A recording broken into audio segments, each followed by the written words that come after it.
welcome to the round 16 Supercross power rankings for the DawgHouse. Penultimate Power rankings for You missed Supercross. an opportunity to say penultimate. I did, damn it. I love that word, penultimate. And maybe I'll use it 4 or 5 more times today. They were in New Jersey this past week. The East was back. The West is obviously done for the Which season. is the only reason to be in that state. Which Supercross is probably the only reason to be in New Jersey. I just figured out Unless why you're there were driving so through. many accidents, or so many wrecks this week. Jimmy Hoffa's cold hand was reaching up out of the floor of the. That's all and pulling him allegedly. down. He is not buried under. I've had under good authority. He is not buried under the Meadowlands. Yeah, he's not there. Because that was the old Meadowlands. This is the new one, obviously. Right.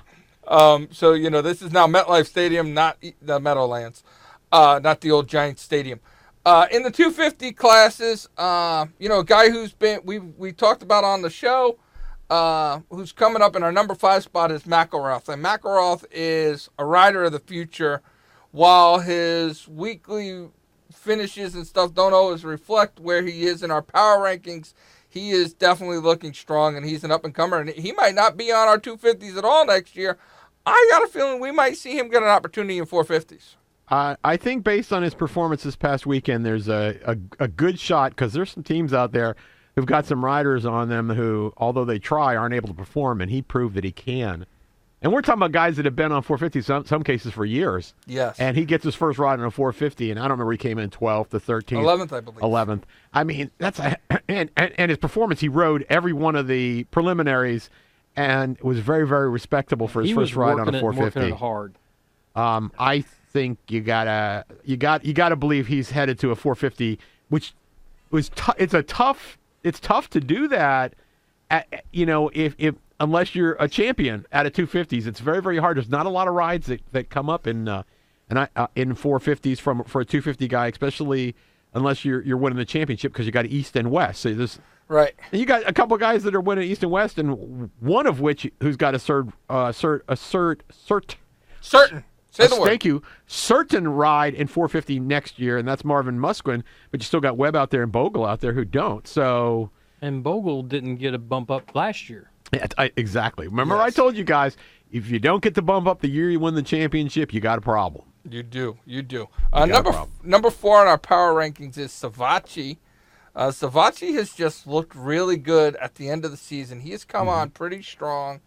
While He's kind of like the East McElreth. he kind of is. He really is. He really is. He's the guy. He's the future. I think McElreth and Savacci are the future, I think, of Supercross racing. I don't think there's any question about it. At least one of the two, but I think both of them are, at this point in their career, look to be very, very strong guys that I think will see a day in the 450s. I'm certain. That was his second place this last weekend in a row. And in Indianapolis, which would have been 4 races ago, he had a wipeout and he ended up way back in the field. But he's definitely been coming on really strong, and he looks good. He looks like a future of the sport guy. Looks like a guy who, if not this year, probably next year, you might see him get on the old tap on the shoulder and let's move up. In our 3rd spot is Bogle, who is a defending champ. He's had some struggles this year. He's had some struggles. He's had a good season, but he's also racing against Musquin, who's just been dominating him. Yeah, and it seems to me that this season Bogle's having a lot of unforced errors. Yeah, he's screwing up. He seems to be making a lot of mistakes, which is one of the reasons why I banged him down below Savacci, who seems to me I can think of one bad mistake Savacci's made all season long. Bogle seems like he's almost getting some big and some small mistakes every race. Yeah, but even his big mistake only dropped on the 4th. Yeah. So it's kind of hard to argue. He's had a good season overall. He's second in points. He's like 20-something points above the next guy. Yeah, who's the next guy? Jeremy Martin, then Savacci. Right. The problem Savacci's in 4th. The problem is that he doesn't have any competition that should be as strong as the guy that won a championship. Yes, he should Right? be. And he doesn't. He should have been trading more with Musquin, and Absolutely. he probably would have been higher in the power rankings. I think that goes to Musquin's dominance of the East, is that He's just so much seems to be this year so much better. Got a better bike. But he shouldn't. Again, he's the proven champion, right? Coming into the season, and Musquin dominated him from the beginning of the season. Well, no it matter is. what your sport. Unless your name's Carmichael. I'm not complaining that Bogle didn't repeat because I agree it is tough to do that. Yeah, Villapoto seems like Villapoto. That's a good name for that. McElreth. But he also didn't push Musquin this season much. Not much. Right. And so as a champion, yeah, you should. You should be competing for the championship, not getting yourself mathematically eliminated, which he wasn't until this past week. But still, let's put it this way. Everybody expected Musquin to win the championship up to about a month ago. So when they came back, when they did the Return of the East, I guess 3 weeks ago, right? Mm-hmm. So I don't, to me, I knocked him down because I think it's a disappointment. I'm sure he'd tell you it's disappointing for himself as well. Oh, absolutely. Musquin pretty much came out of nowhere. He came out of a European. He was a European. He was French. Yeah, European. He didn't surrender. French motocross rider. Was a champion, by the way. Motocross rider. Yeah, he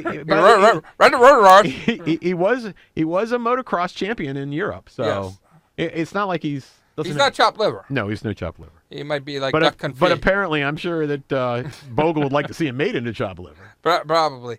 And we put in number 2. It's actually really a tie between Webb and Musquin as far as first place votes and second place votes. And I always say the tiebreaker is always my opinion. So my opinion put Musquin down in second place and Cooper Webb in first place. These guys, this is the matchup we're all looking forward to next year. Yeah, it's a pick 'em. No. You're wrong. Next week.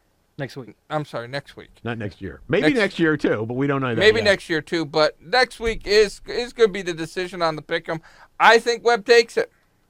I don't know what else. That's my thought. I think I'm even more certain. I wasn't certain of it. But I would have predicted that Webb would probably take it at the end, but I think with Musquin having a sure ride in the 450s next year, it's going to take some steam out of you because he's going to be looking ahead. There's no question he's going to be looking ahead to next year. There's nothing for him to get. Up until that, I would have kind of agree with you guys that that takes just a little bit off of him. And that's enough. That's all it takes. It may be, but I still think he's going to win the race.